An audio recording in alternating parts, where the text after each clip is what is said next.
Bismillahirrahmanirrahim. Assalamualaikum warahmatullahi wabarakatuh.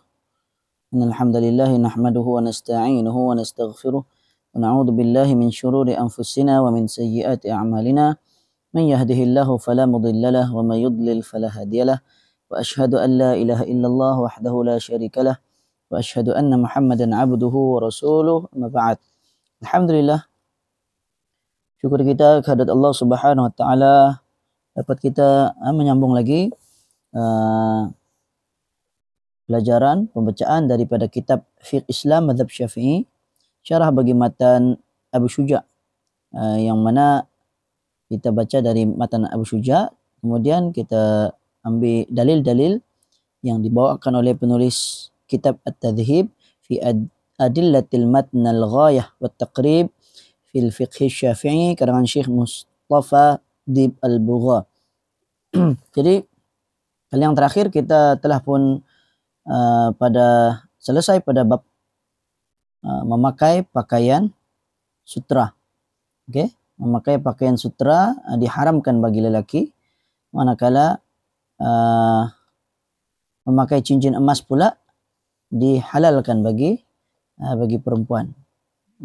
Maksudnya lelaki diharamkan memakai pakaian dari sutra serta memakai cincin emas, manakala bagi perempuan dihalalkan berdasarkan firman sabda Rasulullah sallallahu alaihi wasallam, la talbasul harira wad dibaj, jangan kamu memakai sutra dan juga dibaj. Okey. Kemudian dalam riwayat yang lain, riwayat Al-Bukhari dan Muslim, Nabi melarang memakai cincin emas. Ini bagi lelaki. Dalam hadis riwayat Imam At-Tirmidzi, hurrima libasul harir wadh-dhahabi ala dzukuri ummati wa uhilla li inathihim. Memakai sutra dan juga emas diharamkan bagi kaum lelaki, bagi umatku, akan tetapi dihalalkan bagi kaum wanita mereka. Jadi ini telah pun kita bahaskan. Itu hadis semua ini masyhur di dalam kitab dan ini mudah untuk difahami. Kita masuk pada bab faslun wa yalzamu fil mayyiti arba'atu asya' ghasluhu wa takfinuhu was salatu alaihi wa dafnuhu. Ada 4 perkara yang wajib dilakukan terhadap mayit. Mayit ni mayat lah atau jenazah.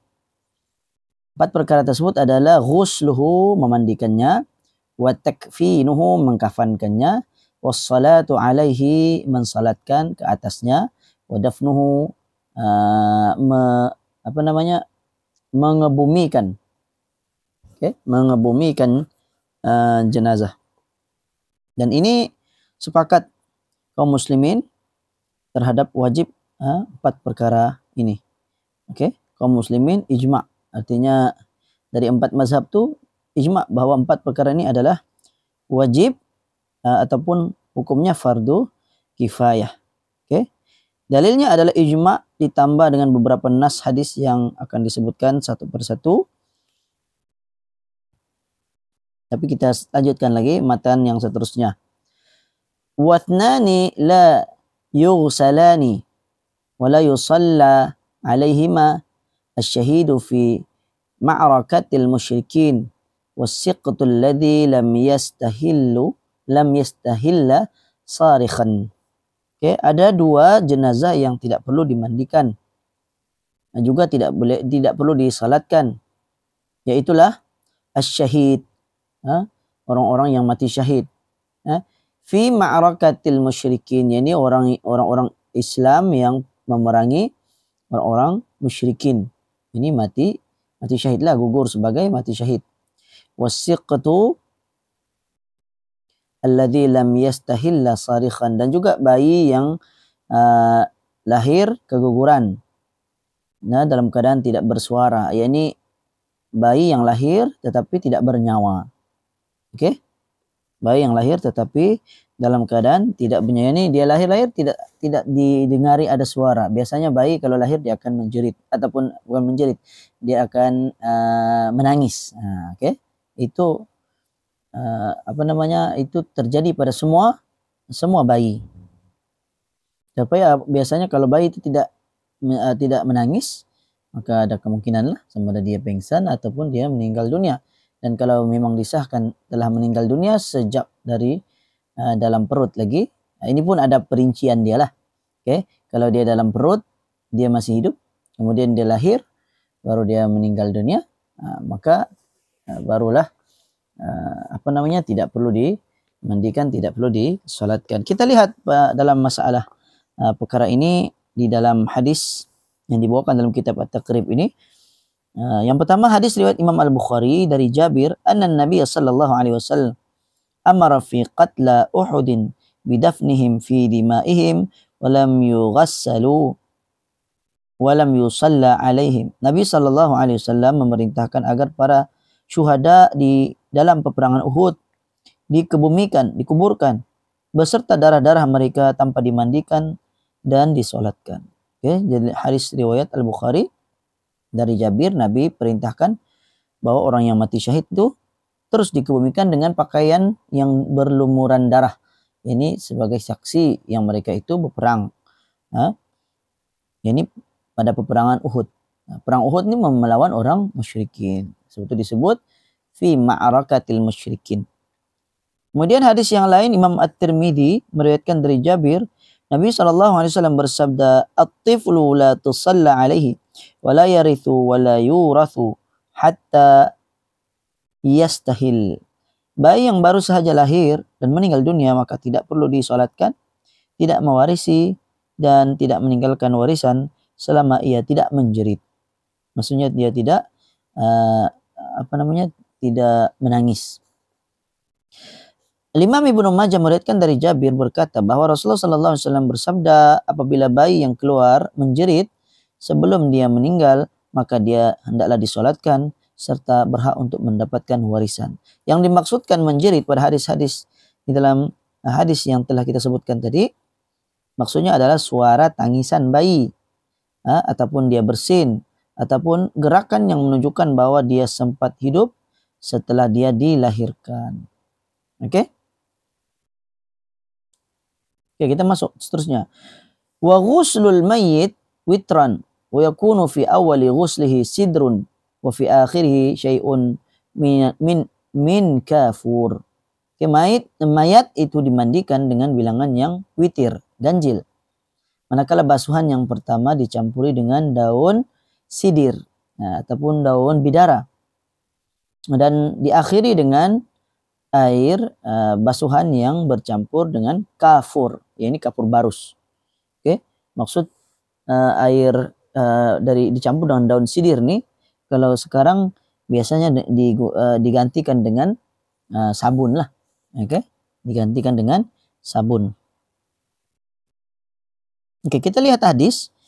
Di dalam hadis ini, di dalam masalah ini diterangkan di dalam hadis riwayat Al-Bukhari dan Muslim dari Ummu Atiyah Al-Ansariyah radhiyallahu anha berkata bahwa Rasulullah sallallahu alaihi wasallam menemui kami ketika kami hendak memandikan jenazah putrinya. Ya, ini putri anak perempuan Ummu Atiyah. Lalu Rasulullah sallallahu alaihi wasallam bersabda, "Ighsilnaha thalathan aw khamsan aw aktsara min dzalika in ara'aytunna dzalika bima'in wa sidrin wa ja'alna fil akhirati kafuran aw syai'an min kafur. Wabda'na bimayaminiha wa mawadhi'il wudu'i minha." Basuhlah 3, 5 atau 7 kali atau bahkan lebih jika kamu memandang perlu dengan air yang bercampur dengan daun bidara, maksudnya bahan pewangi. Dan pada basuhan yang terakhir campurkan juga dengan kafur, ini kapur barus. Mulakanlah basuhan bahagian kanan dan anggota tubuh yang menjadi tempat wudunya. Oke, wa bada'na bi mayaminiha. Maksudnya mulakan dengan yang kanan. Oke. Daripada anggota wudu. Maksudnya kalau mandi itu bahagian kanan adalah tangan kanan, di tangan kanan, teruslah badan sampai ke kaki, kemudian barulah sebelah kiri. Ini sunat sahaja hukum dia. Oke.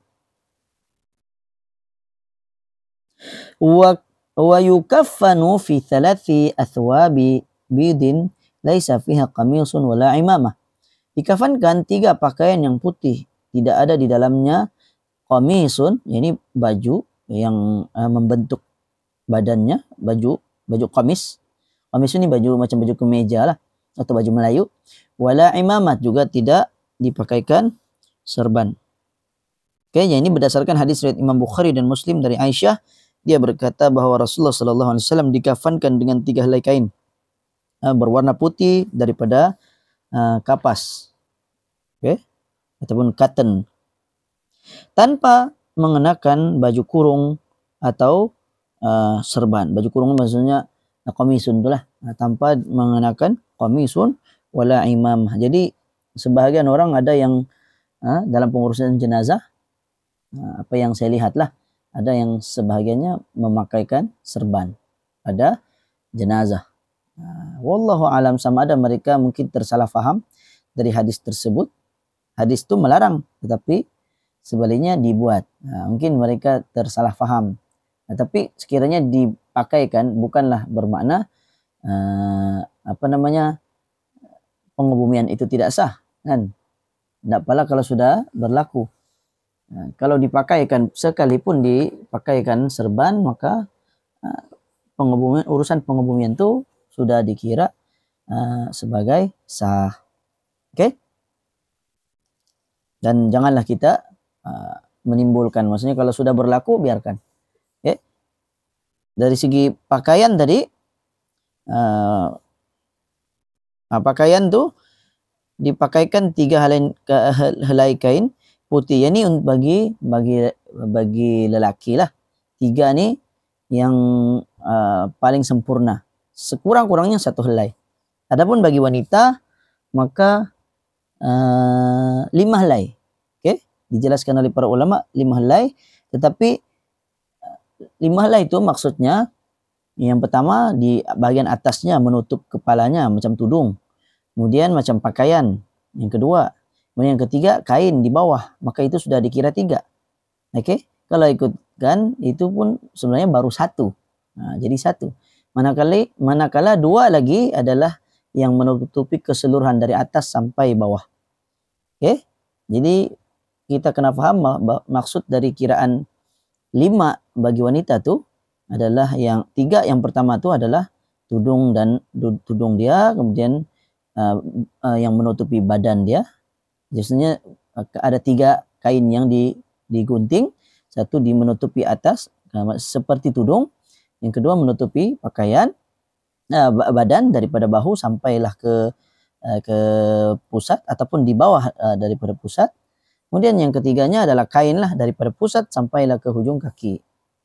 Itu 3 helai. Manakala 2 lagi helai dilapiskan di yang terakhir. Jadi itu yang dimaksudkan dengan 5 helai. Tapi kalau kira pun sebenarnya dia masih juga dikira sebagai 3 helai. Adapun bagi lelaki maka tidak perlu. Terus saja. Ada juga sebahagian yang membuat sedemikian, dibuatkan seperti seolah-olah ada baju. Maka jika dibuatkan seperti ada baju, itu pun sudah dikira 1. Maka baki lagi tinggal 2 lagi yang ditutup. Oke? Jadi kalau tidak mau buat baju, kita lapis saja terus 3 lapis pakaian tersebut dari kepala hingga ke hujung kaki. Jadi itu saja bagi tata cara mengkafankan jenazah. Kita masuk bab salat jenazah.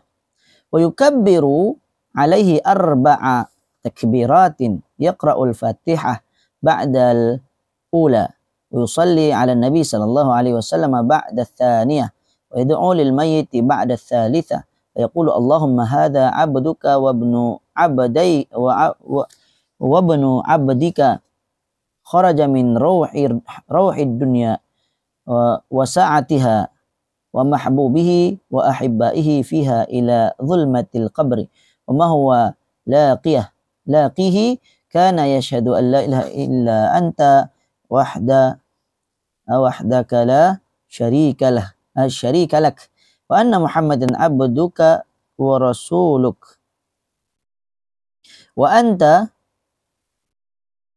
a'lamu bihi minna Allahumma innahu nazala bika wa anta khairun manzulin bihi wa asbaha faqiran ila rahmatika wa anta ghaniyun an adzabihi wa qad ji'naka raghibina ilaika syufa'a lahu Allahumma in kana muhsinan fazid fi ihsanihi wa in kana musian fatajawaz anhu wa laqihi bi rahmatika ridaka wa qihi fitnatal qabri wa adabih wa afsih lahu fi qabrihi wa jafil ard an janbaihi wa laqihi bi rahmatikal amna min adabika hatta tab'athahu aminan ila jannatika bi rahmatika ya arhamar rahimin. Sampai habis itu kemudian bi rahmatika ya arhamar rahimin. Nah, ini doa yang lengkap lah. Kemudian disambung lagi.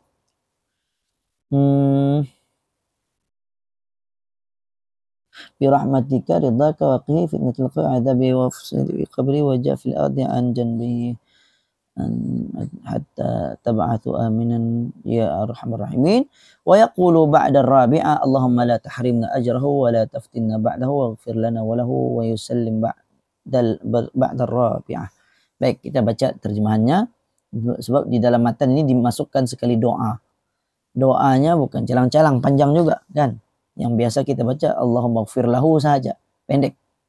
Itu yang sekurang-kurangnya lah. Ya, dijelaskan oleh para ulama sekurang-kurangnya membaca Allahumma ighfir lahu. Nah, tapi ini doa yang dibawakan secara lengkap. Ya. Dari menurut para ulama lah. Jadi kita bacakan terjemahannya dan bertakbir untuknya dengan 4 takbir. Membaca Fatihah setelah takbir yang pertama, yakni ada 4 takbir untuk sholat jenazah nih. Takbir pertama Allahu Akbar, kita baca Al-Fatihah. Kemudian kita takbir lagi kedua membaca selawat ke atas Nabi. Kemudian takbir yang ketiga Allahu Akbar, takbir yang ketiga kita membaca doa. Oke? Untuk mayat, untuk jenazah. Doanya Allahumma hadza 'abduka wa ibnu abdaika kharaja min wa bunu abdaika kharaja min rauhid dunya. Allah, ya Allah, ini adalah hambamu, anak dari kedua hambamu. Kharaja min rauhid dunya, telah keluar dari rauhid dunya, kesenangan dunia, kelapangan dunia. Wa sa'atiha, dan kelapangannya. Wa mahbubuhu wa ahibba'uhu fiha ila zulmatil qabri. Sedangkan orang-orang yang dicintainya dan dikasihinya tinggal di dunia menuju gelapnya liang kubur, zulmatil qabri, wa ma huwa laqihi, dan perkara yang ditemuinya kelak di dalamnya. Kana yashhadu an la ilaha illa anta wahdaka la syarika lak wa anna Muhammadan abduka wa rasuluk. Dia telah bersaksi bahwa tiada Tuhan yang berhak disembah kecuali Engkau, tiada sekutu bagimu, dan bersaksi bahwa Muhammad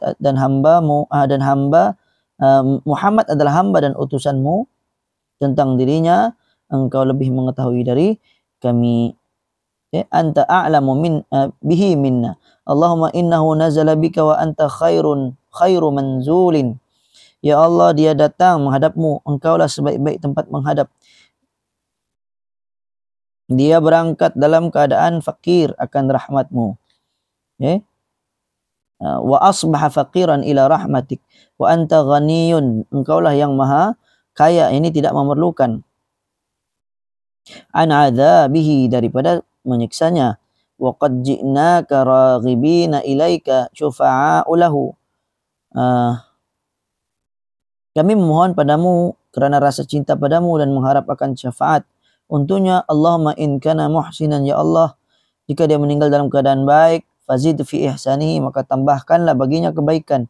Wa in kana musian fatajawaz anhu wa laqihi bi rahmatika ridhaka wa qihi fitnatal qabri wa adzabih. Jika dia meninggal dunia dalam keadaan tidak baik, maka ampunilah dia, pertemukanlah dengan rahmatmu dan ridhamu, selamatkanlah dia dari fitnah kubur dan azab kubur. Oke? Wa afsih lahu fi qabrihi, dan luruskanlah kubur untuknya. Wajafil ardi, lapangkan tanah. an janbaihi, dari kedua lambungnya, yakni dari kedua perutnya, walaqihi bi rahmatikal amn, pertemukanlah dia dengan keamanan, min adzabika, dari azabmu, hatta tab'athahu aminan, sehingga engkau membangkitkan kelak dalam keadaan aman, ila jannatika, menuju syurgamu, birahmatika ya arhamar rahimin, dengan rahmatmu ya Allah yang maha pengasih lagi maha penyayang. Oke? Jadi doa ini berdasarkan hadis riwayat Imam Al-Bukhari dan Muslim, riwayat oleh Abu Hurairah, bahwa ketika mana Raja Najasyi meninggal dunia, Nabi pun keluar menuju ke masjid, membuat shaf dengan para sahabat dan bersalat dengan 4 kali takbir. Kemudian dalam riwayat yang lain dari riwayat Imam Al-Bukhari, dari Talha bin Abdullah bin Auf, dia menyatakan bahwa saya salat jenazah di belakang Ibnu Abbas. Maka baginda membaca surah Al-Fatihah, kemudian baginda pun bersabda, agar kamu semua tahu membaca Al-Fatihah itu adalah merupakan sunnah Rasulullah. Manakala Imam Syafi'i meriwayatkan di dalam kitab musnadnya, jadi Imam Syafi'i ada kitab musnad, An-Nasa'i juga dengan sanad yang sahih dari Abu Umamah bin Sahal, dia berkata bahwa sesungguhnya salah seorang sahabat Rasulullah telah memberitahu kepadanya bahwa yang sesuai dengan sunnah dalam salat jenazah adalah imam hendaklah bertakbir lalu membaca surah Al-Fatihah, setelah itu takbir dengan suara perlahan, kemudian imam pun hendaklah membaca salat ke atas Nabi dan mengikhlaskan doa bagi jenazah pada takbir-takbir yang lain, tidak membaca apa-apa setelahnya kecuali doa, lalu diakhiri dengan salam dengan suara yang perlahan. Okay? Jadi kumpulan doa-doa di atas itu adalah dihimpunkan oleh Imam Syafi'i dari gabungan beberapa hadis. Sebab itu panjang lah.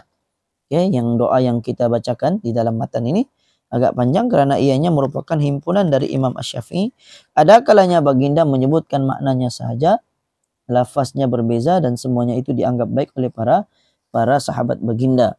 Hadis yang paling sahih tentang masalah jenazah ini adalah hadis riwayat Imam Muslim dari Auf bin Malik.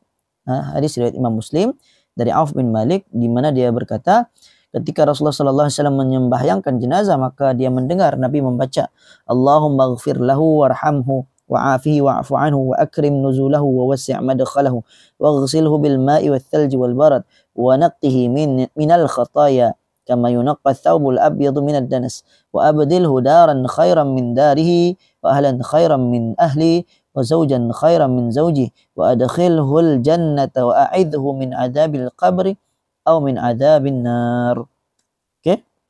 Jadi itu untuk secara umumnya lah, untuk lelaki lah. Kalau perempuan kita ubah saja dhamir Allahumma ighfir lahu menjadi Allahumma ighfir laha. Adapun kalau doa yang kita baca tadi itu kita sebut saja Allahumma hadza 'abduka untuk lelaki. Kalau perempuan abduki, hadhihi 'abduka. Allahumma hadhihi, kalau perempuan hadhihi lah, kalau lelaki hadza 'abduka, akan ini menunjuk kepada engkau lah. Ini hambamu ya Allah. Jadi kita cuma perlu tukar hadhihi. Okay, ataupun kalau kita tidak tahu pun kita baca saja dengan lafaz yang sama, maka Allah lebih memahami, Allah lebih maha mengetahui. Suatu yang terkenalnya, yang lebih masyhurnya, kita biasa baca hadis doa yang berdasarkan hadis riwayat Imam Muslim dari Auf bin Malik, yaitu Allahumma ighfir lahu warhamhu wa'afi wa'fu anhu. Oke, bagi yang mampu untuk kalau ingin menghafal dengan lebih panjang lagi, bolehlah dihafal doa-doa yang telah disebutkan di dalam kitab matan Abu Syuja' tadi. Adapun untuk doa untuk kanak-kanak lelaki, so ini tadi bercampur sebenarnya. Sebab tu ada anak lelaki dari hambamu. Jadi kalau dalam hadis yang lain, hadis riwayat Imam At-Tirmidzi dan Imam Abu Daud meriwayatkan dari Abu Hurairah menceritakan bahwa sesungguhnya Rasulullah sallallahu alaihi wasallam mensalatkan jenazah dan Nabi membaca, Allahumma ighfir li hayyina wa mayyitina wa saghirina wa kabirina wa dzakarina wa unthana wa syahidina wa ghaibina, Allahumma man ahyaitahu minna fa ahyaihi 'alal Islam wa man tawaffaitahu minna fatawaffahu 'alal iman. Okey. Jadi ada doa yang lain di mana hadis ini riwayat Imam At-Tirmidzi dari Abu Hurairah yang maksudnya, ya Allah ampunilah dosa orang-orang yang hidup dan orang-orang yang sudah meninggal dunia di antara kami. Orang-orang yang hadir di sini, orang-orang yang tidak ada di sini antara kami. Orang-orang yang masih muda dan orang-orang yang sudah tua di antara kami. Kaum lelaki dan perempuan di antara kami. Ya Allah, jika Engkau menghidupkan seseorang di kalangan kami, maka hidupkanlah dia dalam keadaan dalam naungan Islam. Sesiapa yang Engkau matikan di antara kami, maka matikanlah dia di dalam keadaan beriman. Jadi semua doa-doa ini baiklah untuk baik untuk dibaca. Baik untuk diamalkan. Mana-manalah kita boleh pilih. Baik. Ini sebab ini kita hanya mempelajari secara ringkas sahajalah. Adapun takbir yang keempat, takbir yang keempat kita baca Allahumma la tahrimna ajrahu wa la taftinna ba'dahu waghfir lana wa lahu. Untuk lelaki, kalau perempuan Allahumma la tahrimna ajraha wa la taftinna ba'daha waghfir lana wa laha. Itu untuk takbir yang keempat. Ianya berdasarkan hadis riwayat Imam Abu Daud. Dengan lafaz, engkau jangan sesatkan kami setelah ditinggalkan pergi olehnya. Kemudian setelah takbir yang keempat dan berdoa diakhiri dengan salam. Imam Al-Baihaqi meriwayatkan dengan sanad yang jaid dari Abdullah bin Mas'ud, dan dia menyatakan bahwasanya Rasulullah memberi salam untuk solat jenazah seperti mana salam untuk solat biasa, yakni Assalamualaikum warahmatullahi, Assalamualaikum warahmatullahi. Tapi kalau di Mekah, di Madinah, saya ingat mereka guna berdasarkan hadis yang lain, yakni Assalamualaikum, satu salam sahaja. Assalamualaikum. Jadi selesai. Tapi boleh saja salam seperti biasa, Assalamualaikum warahmatullahi, semuanya berdasarkan dalil-dalil. Adapun cara menguburkan jenazah, ini nanti kita akan sambung pada masa akan datang insyaallah. Mudah-mudahan kita dapat meneruskan pembelajaran kitab ini sehingga selesai kitab ini. Wallahu a'lam. Baik datang dari Allah, yang lemah dari saya sendiri. Aku qouli hadza wa astaghfirullahal azim li wa lakum, wa sallallahu ala nabiyyina Muhammad wa ala alihi wa sahbihi wa barik wasallam. Assalamualaikum warahmatullahi wabarakatuh.